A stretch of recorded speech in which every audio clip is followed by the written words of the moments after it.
নতুন আলু দিয়ে মুরগির মাংস রান্না করব মজা করে। হ্যালো এভরিওয়ান, আসসালামু আলাইকুম।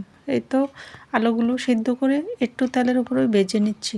ভাজা হয়ে গেলে আলুগুলো উঠিয়ে রেখে 1 কাপ পেঁয়াজ কুচি দিয়ে দিচ্ছি। পেঁয়াজগুলো বাদামি কালার পর্যন্ত নেড়ে ছেড়ে ভেজে নেব। দিয়েছি গরম মশলা আস্ত।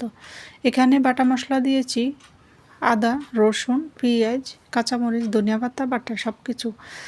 এখানে হলুদের গুঁড়া, মরিচের গুঁড়া, লবণ, জিরা গুঁড়া, ধনিয়ার গুঁড়া, একটা টমেটো দিয়ে মশলাটাকে ঢাকনা দিয়ে ডেকে ভালো করে কষিয়ে নিচ্ছি। মশলাটা যত ভালোভাবে কষানো হবে রান্নাটাও তত বেশি মজা হবে। এই তো এখানে আমি বুকের মাংস নিয়েছি। মাংসগুলো টুকরো টুকরো করে ছোট পিস করে নিয়েছি।